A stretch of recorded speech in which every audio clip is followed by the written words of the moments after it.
You will not become like Christ overnight. Spiritual maturity takes time. God will be working on you consistently until he makes you what he has in his heart. Many of us are too alive. That's why nothing true has been able to break forth from our spirit. We are too alive. We've refused to die. Your wife talks to you and your anger rises. I've shared this story with you before, where the man of God got angry. Is it me you are talking to? Then he looked at heaven. He said, my Father, give me 5 minutes.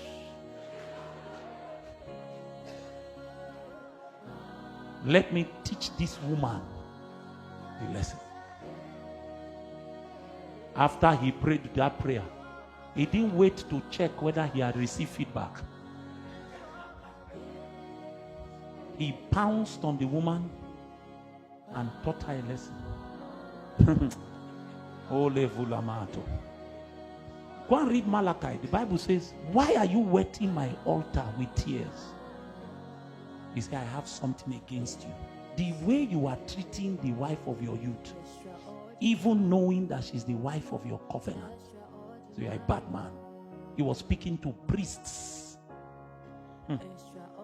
And the guy came down from bus in Lagos. As he stepped out of the bus, they started shouting, ole, ole, ole, ole. The thief ran past him like this. The mob that was pursuing the thief pounced upon him, beat him black and blue, broke one of his teeth. While he was lying down there crying, oh God, he started shouting, I'm not be thief. I'm a man of God. Then somebody look and say, hey! Say, not be him, not be him, not be him.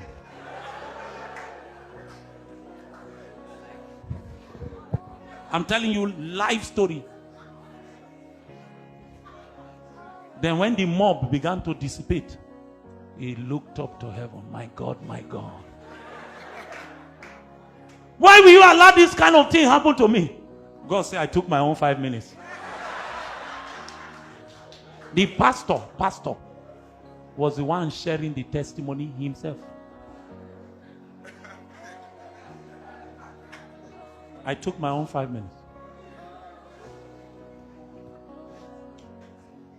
On Golgotha, your pride dies. Your pride dies. And you see, that cross is personalized. I've taught you before. Satan will tempt you in the area of your greatest weakness.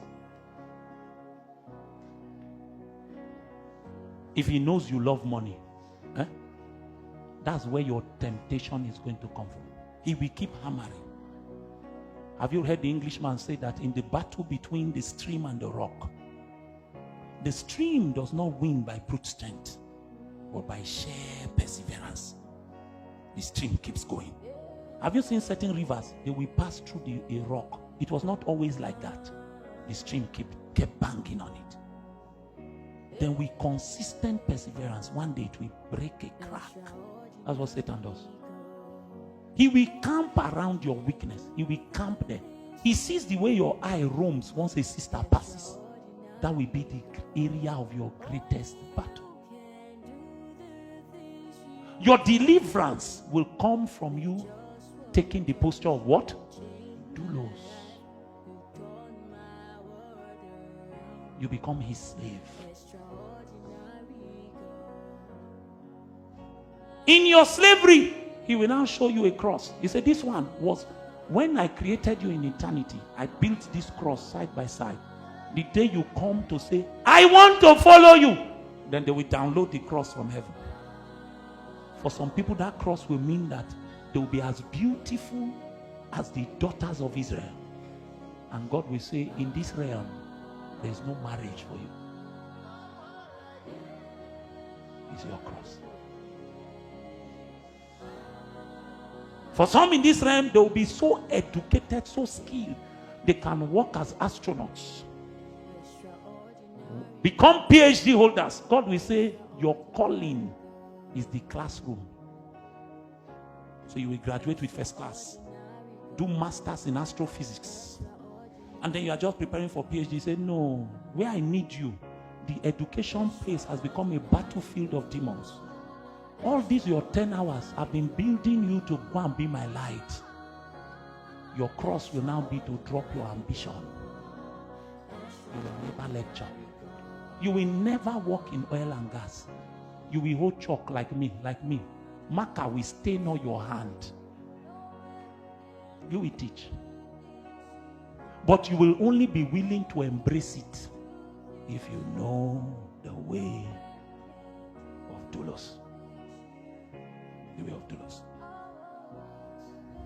So, the apostles understood this. So, what they did was, everybody that got born again, there was only one syllabus for the church. And that syllabus was called Christ.